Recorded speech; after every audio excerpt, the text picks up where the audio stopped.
बच्चों, 100 शब्द प्रति मिनट गति का डिक्टेशन। Yes, start. राष्ट्रीय स्वयंसेवक संघ के अखिल भारतीय कार्यकारी मंडल की बैठक में पारित एक प्रस्ताव में जहां बांग्लादेश में हिंदुओं पर हो रहे अत्याचारों पर चिंता प्रकट की गई है, वहीं एक अन्य प्रस्ताव में स्वदेशी और विदेशी इलेक्ट्रॉनिक माध्यमों के जरिए हो रहे सांस्कृतिक आक्रमण पर चिंता प्रकट की है। कार्यकारी मंडल ने अपने प्रस्ताव में भारत सरकार से कहा कि बांग्लादेश में हिंदुओं पर अल्पसंख्यक समुदाय के दूसरे लोगों पर हो रहे अत्याचारों के विरुद्ध आवाज़ बुलंद करें, क्योंकि देश के विभाजन के समय उसके बाद भी उनके हितों की रक्षा करने का भारत सरकार वचन दे चुकी है। राष्ट्रीय स्वयंसेवक संघ एक सांस्कृतिक संस्था है और राजनीति से उसका प्रत्यक्ष संबंध नहीं है।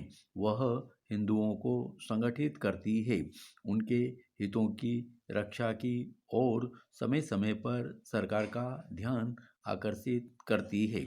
लेकिन वर्तमान केंद्रीय सरकार उसकी इस अपेक्षा को पूरा कर पाएगी, इसमें संदेह है। जो सरकार अपने देश में हिंदुओं की रक्षा करने में विफल रही है, वह बांग्लादेश में हिंदुओं को बचा पाएगी, इसमें संदेह है। कश्मीर में पाकिस्तानी आतंककारियों की बड़ी संख्या में हिंदुओं को खदेड़ दिया। लाखों की संख्या में लोग अपने ही देश में शरणार्थियों जैसा जीवन बिताने को विवश हैं। भारत सरकार अब तक उन्हें अपने घरों को वापस भेजने की व्यवस्था नहीं कर पाई है और न ही कश्मीर घाटी में आतंकवाद को समाप्त करने में उसे सफलता मिल पाई है। ऐसी दशा में बांग्लादेश के हिंदुओं की रक्षा वह कर पाएगी, इसमें संदेह है। बांग्लादेश में अल्पसंख्यक हिंदुओं पर हो रहे अत्याचारों के प्रति सरकार पूरी तरह उदासीन है।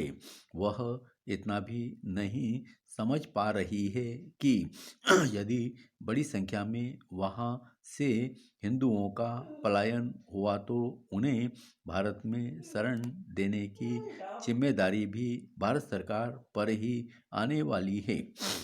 बांग्लादेश से बड़ी संख्या में मुस्लिम समुदाय के लोगों की घुसपैठ भारत में होती रही है और देश के विभिन्न भागों में अवैध रूप से रह रहे हैं। लाखों की संख्या में ऐसे लोगों ने मतदाता सूचियों में नाम लिखवा लिए हैं और भारत के नागरिक बन गए हैं। उन्हें पहचानकर वापस भेजने में सरकार पूरी तरह विफल रही है। अब ऐसे हालात बन रहे हैं कि बड़ी संख्या में हिंदू शरणार्थियों को भी भारत सरकार को झेलना पड़ सकता है। प्रस्ताव में चकमा शरणार्थियों की वापसी में आ रही बाधाओं का भी जिक्र किया गया है। चकमा शरणार्थियों की त्रिपुरा के शिविरों से वापसी का सिलसिला बांग्लादेश की सरकार से लंबी वार्ता के बाद मुश्किल से शुरू हो सका था। इन शरणार्थियों के भरण पोषण पर भारी धनराशि भारत सरकार को खर्च करनी पड़ रही है। करीब 60,000 चकमा शरणार्थी त्रिपुरा के शिविरों में रह रहे हैं। इन्हें वर्षों पहले बांग्लादेश से खदेड़ दिया गया था और इनकी संपत्ति और जमीनें वहां सेना के अधिकारियों तथा प्रभावशाली लोगों को आवंटित कर दी गई। वार्ता में यह तय हुआ था कि चकमा शरणार्थी सम्मानपूर्वक बांग्लादेश लौट सके। ऐसा वातावरण बनाना चाहिए लेकिन इस दिशा में कोई कारगर प्रयास नहीं हुए। Thank you.